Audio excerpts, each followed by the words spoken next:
Hello, this is Dr. Victoria Scrubbo speaking to you from the Seeds of Transformation Healing Center in Wareham, Massachusetts. Today we're going to talk about the astrology and Kabbalah of the month of July 2018. So as we do every month, we're going to start with the numerology of July. Of course, you know that July is the 7th month, and we know that 2018 is an 11 vibration. And so when we add those two up together, the 7 and the 11, we get the 18 vibration, and then we add the 1 and the 8 together, and we get the 9 vibration. The 18-9 vibration is connected in the tarot to the moon card, and the base number 9 is about unconditional love, understanding. I want to talk a little bit about the symbology on this card, and we can look at it here as I bring it up closer. Make sure we can see that. I'm sorry about my camera work. So here we have the picture of the moon, and there's actually, it looks a little, in this deck looks a little like a moon and a sun, and so this could be an eclipse, right? And we do have eclipses this month, so that's interesting. The moon is ruled astrologically by the sign of Cancer, in which July spends most of the time with the sun in Cancer, so that's another connection. But here we see a dog and a wolf, and two towers in the background, and coming out of the water is a crayfish or a lobster or a crab. Of course, crab connects it to Cancer as well. Symbolic of to a certain extent, symbolic of us coming out of the primordial waters, both metaphorically and actually evolutionarily. We all come from the oceans initially. We have evolved that way, and now we're terrestrial, or at least the people are terrestrial. And then, of course, we have the two towers. Whenever you see two towers, two pillars, things like that in a card, it's usually symbolic of duality. And we definitely have the sense of duality with the moon. The moon has a light and a dark side, and that's how we figure things out in this our dual existence. The dog on the, let's see, on your left is the socialized part of us, the tame part of us, and the wolf on the right of the card is symbolic of our wild, untamed side. And so we walk a fine line between, we could call it socialized, and then our more beastly nature. Now, one isn't necessarily superior to the other. They both have their benefits, and it's our journey to sort of find the middle path between that and walk that. Humans, spiritually, are the word human comes from the word humus, meaning earth, and mana, meaning mind. So as humans, we are dirty-minded, or we are we're of the earth and of the heavens, and it is within our own heart that we find the balance within, and where we can balance those two dual parts of ourselves. Okay? And coming from the moon are 15 yods in this card anyway, and yods are sort of blessings from spirit. Usually we see them as blessings or information coming down. We could even, in the new vernacular, call it downloads. And they're sort of pockets of light and information. And so know that through July we will be downloaded with these pockets of light and information. The moon card is often, when you see it in a card reading, it is about emotional ups and downs, and so you can be sure that we will experience emotional ups and downs this month for many reasons. And I'm going to read what it says here for the moon card. I got this from the book The Tower of the Spirit by Pamela Eakins, again one of my favorite decks and one of my favorite books on tarot. She works with the Tree of Life and the Kabbalah. So for those of you interested in both those things together, that might be a good book for you to look at. Okay, so, and it's The Tarot of the Spirit by Pamela Eakins. So she writes here, and I'm going to have to put my glasses on for this one. You cannot see the future clearly, but you must stay on your chosen path. Trust your intuition. At your darkest hour, you will find that you hold your own light. Use your own light to overcome your fears. Shedding light on your fears will propel you, towards self-understanding, strength, and self-confidence. Through this process, you will heal and move forward into happiness. I have to say I like that a lot. Not the suffering part, but the other part. But there is a point in this month where we will feel like we're in the darkness. And we have a solar eclipse this month, and a solar eclipse is when the sun gets in this case partly in front of the sun, and so things do get dark. So that's pretty interesting as well. All right, so the next thing we're going to look at is where this energy falls on the Tree of Life, and I will be right back for that. So here we are looking at the Tree of Life, and the Moon card is connected with the sign on the Tree of Life, is connected with the sign of Pisces. And that path is right here. Okay, this is the 18-9 Pisces path. And it connects the Sephiroth, this is circle here, Netzach, which is ruled by Venus, with Malkuth, which is connected to the earth realm. And so this is a connection between our desires, our emotions, our natural instincts, and the earth, and life on earth. Pisces and the 18-9 vibration is associated with sleep, and so we can do a lot of healing in our sleep. Dreams can be very prophetic, and so watch for messages in your dreams, visitations from people who are past, visitations from your guides. It would be a great time to just keep a piece of paper or a little journal next to your bed when you wake up, and you will find that you might have erratic sleep patterns. I would say at this time, sleep when you can, even if it doesn't make any sense, and wake up when your body wakes you up. We are integrating some pretty powerful energies right now, and it's very difficult on the body, and the body does heal when we sleep. So do your best to sleep, preferably through normal activities, perhaps being more active outside, staying away from stimulants, maybe cutting down on your coffee for a while, meditation, listening to soothing music, to go to bed, whatever's going to help you. Warm baths, if you're not lactose intolerant, or warm glass of milk. I used to use honey. I would take honey at night sometimes when I couldn't sleep, and it's loaded with tryptophan, so it actually helps you sleep. These are a couple of the things that you can do. I would stay away from drugs because they cloud the vision. So but that's all up to you. And so, in a way, we are healing through this month.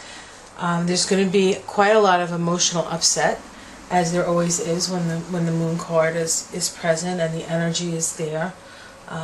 Netzach is our desires, and it's sort of raw natural instincts, and that they're coming right down to the earth through this path. So people are going to be feeling their feelings and coming from a much more instinctual and gut level place.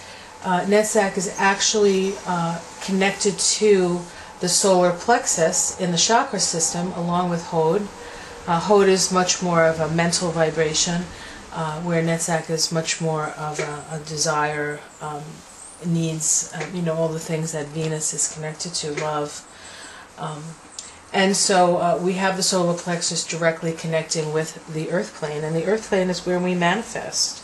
And so we will be manifesting our desires to a certain extent. We'll be manifesting our feelings, our emotions, and some of them are not so pleasant. So we do have to be very aware of what we're putting out there, because it will manifest something immediately for us.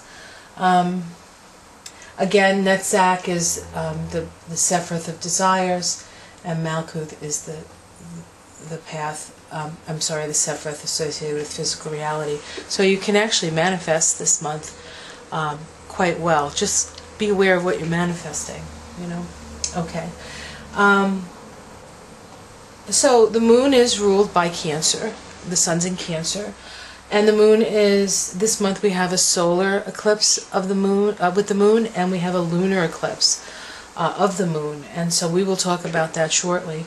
The other thing is that this is connected to Pisces. And so I looked to see if there's anything going on in Pisces this month.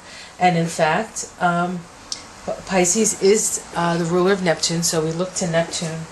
And the one aspect, major aspect that's coming up specifically for Neptune is that there, on July 24th, is an opposition to Venus. Venus is the planet of love. Neptune is the planet of higher love. So we'll have an awareness around love and higher love at that time. That will be important to us moving forward. It is right before the lunar eclipse, so it's going to be an important realization, a good day to do some meditation. The traditional ruler of Pisces is actually Jupiter, before they discovered Neptune. And if we look to see what's happening with Jupiter, Jupiter is actually turning direct this month, and that occurs, let's see, on the 10th of July at 14 degrees of Scorpio. And so these are some important points in the year. So the next thing I want to talk about are the eclipses. I'll be right back for that. One other thing that I failed to mention about Neptune is that Neptune is actually part of a grand water trine in the sky right now. It is trine Jupiter in Scorpio. And remember, Neptune and Jupiter are both rulers of the sign of Pisces. Pisces is about unconditional love. It's about forgiveness. It's about unity consciousness and oneness. And so this is something that we're going to have to keep in mind as we move through this very emotionally trying time. Remember that we are all in this together, and that forgiveness and compassion is really the way forward to move us through this time, so that we can heal some of the wounds instead of re-traumatizing ourselves with the wounds. And there's going to be a lot of letting go this month, and that's not necessarily easy. It's really hard to forgive people who've really hurt you, or people you see as creating a lot of damage. But it's going to be necessary for us to connect with that energy, to move through this time. It's going to be a tumultuous summer. July probably is the peak of that tumultuousness. August is still tumultuous, but it does have a little bit of a different energy because we move into a one vibration, and we move from the moon to the sun. And so a lot of the emotions and what we won't see or can't see the end of, or don't know what's going to happen, there's a lot of fear with that, will occur in July. And August, things will clear up a little bit more, but there'll still be challenges both months. So but let's talk about this month, right? All right, so as I promised, let's talk about the eclipses. Okay, I think I'd like to do look at this eclipse this way. I find this to be helpful because it sort of shows you the patterns as they develop. Now we have an eclipse. This is a solar eclipse. It's at 21 degrees of Cancer, and so this the solar eclipse occurs. This is actually, we have a Pisces rising, which is interesting because Pisces is connected to the moon vibration, and it's very interesting that we have a Pisces rising. This is a chart for the United States of America, where I live, and this is for Washington, D.C., which is the capital of the U.S. So I'm just going to move this a little, see if we can get a little better view. Okay, so we have the new moon, and it is occurring in the United States anyway. The new moon is occurring at 21 degrees of Cancer, and it's in the house, the fifth house. The fifth house is the Leo house. It's the house connected with creativity. It's also the house connected with children, and so children become a big part of this eclipse picture. Now, what's significant about this eclipse, besides the fact of what I just said, is that it is almost exactly opposite Pluto, and we have Pluto up here in the 11th house in the U.S. Pluto's at 20 degrees of Capricorn, and so new moons are about new beginnings, and but there's an opposition to this new moon, and so the opposition brings awareness. Pluto in Capricorn brings us the awareness around the powers that be, okay? And so we are starting a new journey with the powers that be directly in front of us. So to a certain extent we know what we're up against, and that can be relatively daunting, but this is not the only thing that's going on with this.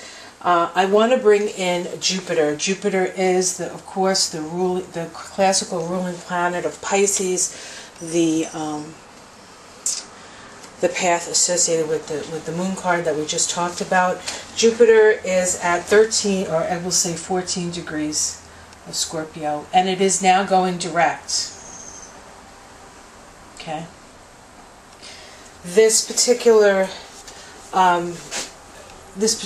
eclipse is occurring on June 12th, and on June 10th Jupiter went direct, and Jupiter is very powerful as it starts to move forward, and Jupiter is actually in a trine to the Sun and the Moon with this. And then the other thing we want to look at is Neptune, and we have Neptune here in the first house.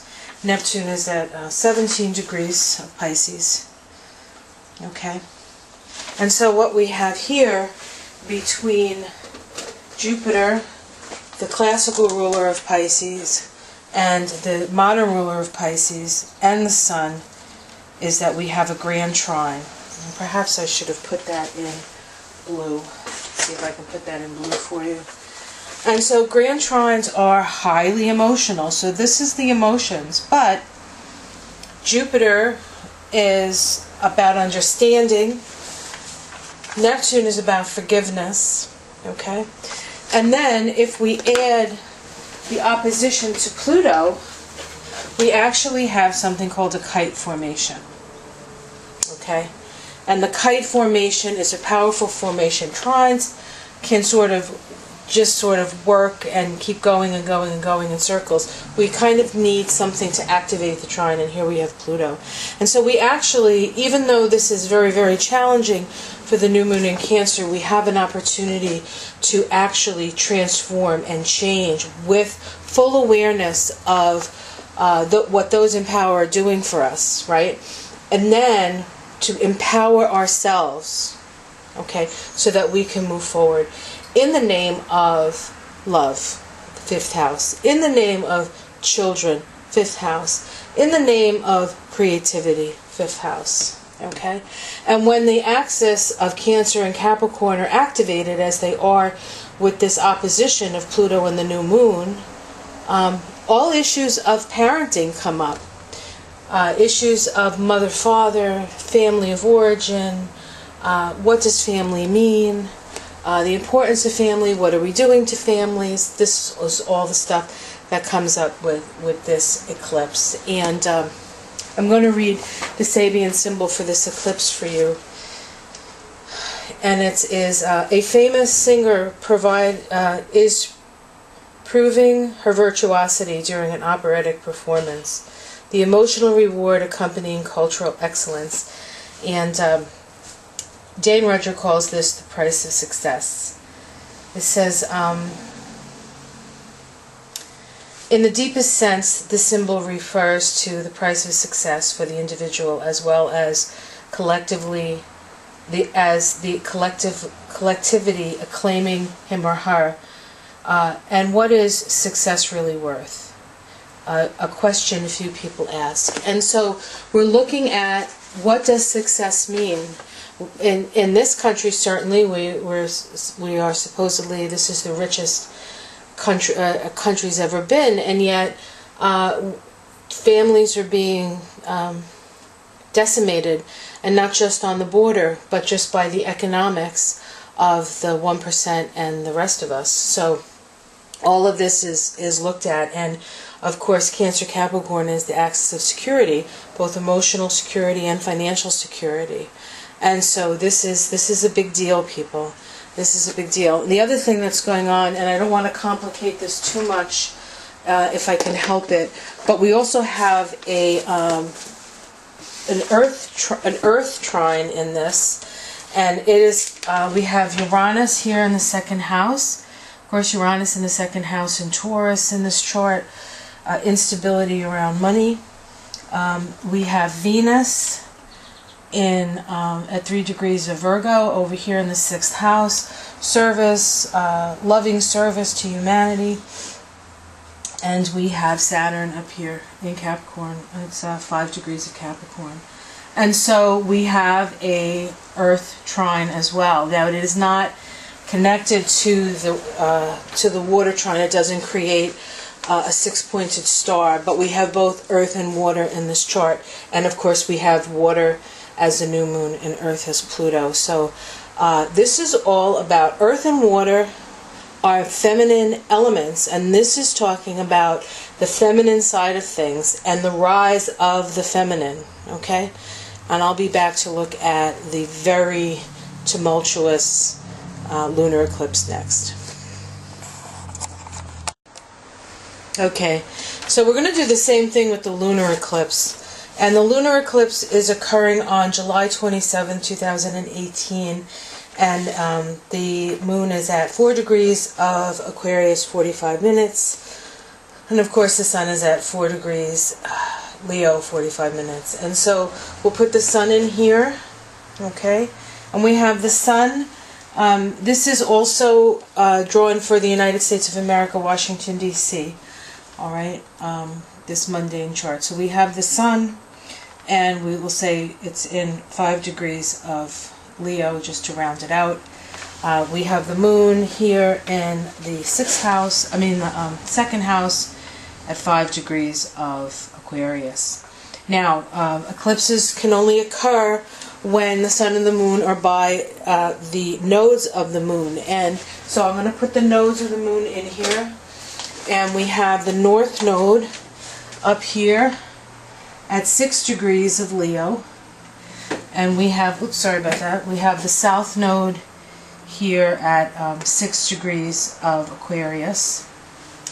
Okay, so this full moon is very close to the nodes, which makes it total. The other thing that's going on is that we have next in the north node, in the south node, hold on one second, I'm just looking for a different color. Of course I won't find one, right? Okay, sorry about that. I guess I'll put it in green. We have Mars. Okay, we have Mars, and Mars is at 4 degrees of Aquarius. And Mars is retrograde. And Mars is out of bounds. What does Mars out of bounds mean? Mars out of bounds means that it is out of the 23-degree portion of the sky that the zodiac sits in. So there's 23 degrees of sky where we have the constellations of the zodiac. Mars is actually dipped below that. And so when it says that it's out of bounds, it says that it's out of control. But Mars is retrograde. So that colors that a bit. So here we have this opposition between the sun and the moon. Now the sun is by the north node, making this the north node season. So the north node season is about moving forward into the unknown future. And the north, and of course the direction of the North Node is the direction that we're required to move in order to evolve. And we have the North Node in Leo, and Leo is the sign connected with the heart, and creativity and love, and that's the direction that we need to go in, the direction of the heart. Aquarius, which is the South Node, what we need to release is the mind. And so it's kind of, to a certain extent, getting out of our heads and getting into our hearts that's going to evolve us through this time. Now, Mars and the Moon conjunct the South Node. This is a lot of anger. And Mars is retrograde, so there's a lot of frustration. So there's a lot of frustration and anger. Full moons and lunar eclipses are expressions of emotion. So this is a big expression of emotion. And quite frankly, with Mars out of bounds and at retrograde, and we're in Aquarius, and it's the South Node of the Moon, this can be dangerous. It's in the United States, it's in the second house of money. And so it's probably going to affect, somehow it's going to affect money for us. Now, as if this isn't potent enough, we actually have the planet Uranus, which is in the 5th house, in Taurus, in this chart, making a square to this axis. Uranus in Taurus. Taurus is money. Uranus is sudden, out of nowhere. Okay? Now, this is considered a point where we have a planet square the nodes. That means that it's difficult to evolve through this unless we know the path to go to get through this evolution. And so this is part of the evolutionary astrology information by Jeff Green. He talks about planets square the nodes. Uranus is our ability to individuate, to become the captains of our own ship, to sort of move past consensus reality and start creating the life. You know, this was all about the secret and creating the life that you want. Well, it's sometimes hard to create the life that you want because of all the conditioning, the social conditioning that we've undergone. And so we need to release the social conditioning. There's also the need, like, if you want to free yourself from the conditioning, you have to be responsible for yourself. You have to be 100% responsible for yourself. You cannot blame other people for your problems. You have to figure out that these are problems that on some level you have created, and on the level of becoming the captain of your own ship, you have to learn to fix for yourself. And so how do we do that? Well, we have to look to the resolution node. This was the node that was last over this point. The nodes go backwards in the sky. They move backwards. So the nodes move in this direction, the planets move in this direction. And the last node that was over this point, which is, I'll give you the exact degree because I didn't write it in, 3 degrees of Taurus, was the South Node of the Moon. So the South Node is our resolution node. What do we need to do? We need to go back to our past to see how our anger and our hurt has wounded us in such a way that we cannot reach our heart. We cannot go to our heart.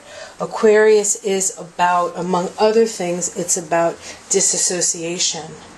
And it's about elitism and group elitism. So these are all the things that we need to examine. Taurus is about self-worth. And so all of this, white supremacists, the group, I'm superior to you, I'm superior to this, that, it all comes from a place of feeling wounded and having your sense of self-worth damaged. And so, we do, on some level, have to have compassion for this, yet we can't stand for it either. And so, really the only way to work through this, in my estimation, is through love, because love is the ultimate healer. Of course, these people who are disassociated and angry may not understand that they're not open to love, but we have to love them anyway. And then those of us who are open to love have to live in love and go in that direction no matter what. So no matter what happens, we need to focus our intentions on what we want to see in the world, and fill it up with as much love as we're capable of, and get enough sleep, because you're going to need it. Okay, I'll be right back to sort of wrap this up. Okay, so I hope that this was helpful for you. I hope I made it understandable. Let me know if you like the way I did the astrology with the empty chart and then filling in the planets, if that was helpful for you. That's certainly helpful for me. That's kind of the way I approach these things. So, so have yourself a blessed month of July.